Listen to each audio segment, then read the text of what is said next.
tell you everything I've seen, the friends I've made, and then you tell me how you've been.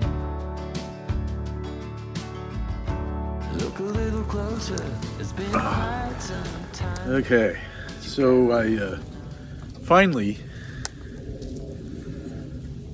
got my second cup of coffee in.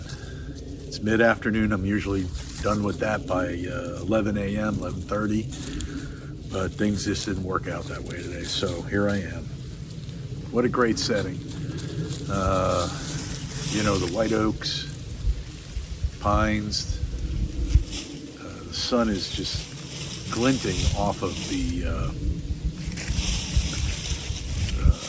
white oaks that are here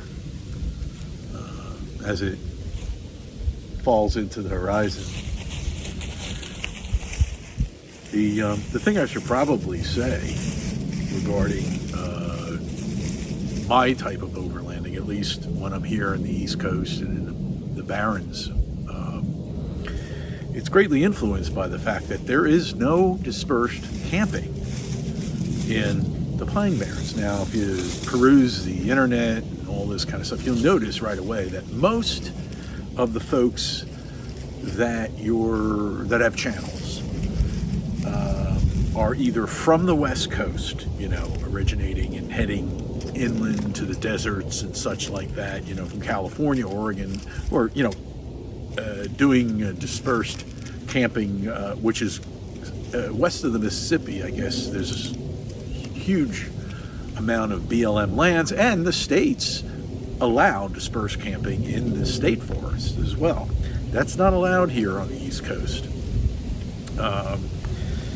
So, I mean, it's, to some degree it is. I know in North Carolina, in the Uwharrie Forest, that's a national forest, though.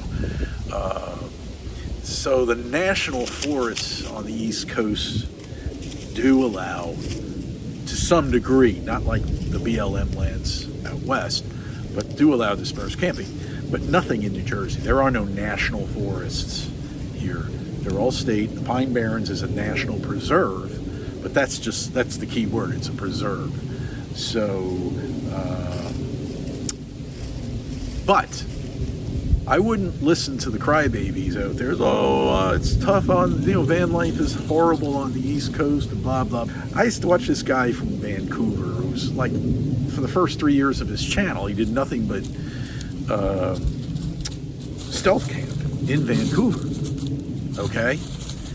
And so, why not stealth camp in Philadelphia or Baltimore, or what's the difference, right? So stealth camping and van life and that part of it is no different here than it is anywhere else, if you can handle, you know, things like the weather and whatnot. Then you have the people that want to go do van life, you know, like in Quartzsite and that whole thing, and that's great.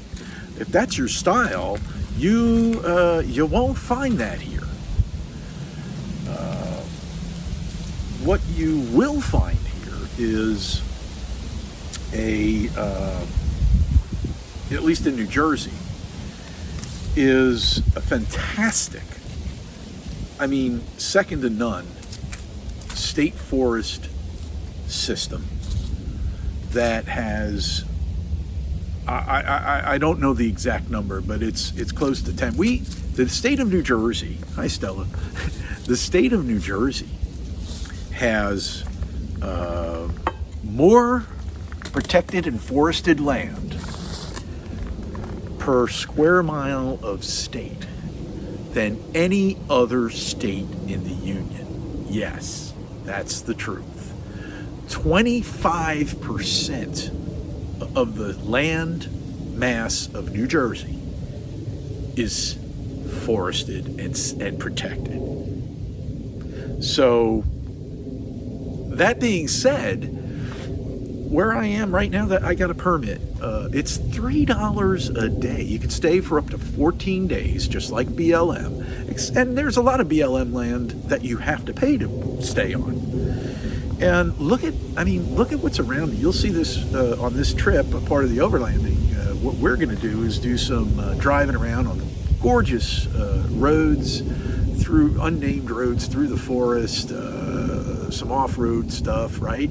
But the destinations, I'm aiming to go to a place in the Barrens that is what's called a pine plain, and it is here locally it's known as the Pygmy Forest. It's one of a handful on the planet. It's the largest one on the planet, and we'll talk about that more when we get there and when we're looking at it tomorrow. But there's ruins. There's, if you've seen my other videos, check them out. There's ghost towns galore. There's 1.5 million acres just to the Pine Barrens. That's not everything. And so $3 a night for a primitive site. There's nobody within eyesight of any of these campsites. I mean, it may as well be boondocking or dispersed camping. It's totally off grid. There are no hookups. There's no water. There's no nothing. There's no, there's no trash receptacles. There, you got to carry your own out. Dump stations, nothing like that here. Now there are a few campgrounds in New Jersey, state forests, that have some facilities, showers and bathrooms and dump stations and things like that. Now they're a whopping $20 a night for residents, and I think they're $25 for non-residents. But if you're just primitive camping, if you're out of state, it's $5 a night. If you stay the full 2 weeks, what's that? $70? So I said that influences me. That's what I'm doing. I can't just pull off the road. I mean, you can, but that's illegal. So I just wanted to put that out there, that for those of you that think, oh, you can't camp, you can't do anything exciting van life stuff or overlanding on the East Coast, that couldn't be further from the truth. And the people that propagate that kind of story are just misleading. I'll be honest with you, I look at all these channels as you all probably do, and there's some very beautiful areas, the Upper Peninsula, and the mountains in Oregon and things like that. But you know what? They don't have anything. I mean, they're no better than New Jersey. New Jersey's got gorgeous, gorgeous natural areas, and a lot of it. So I just had to put that out there, get it off my chest. Salute.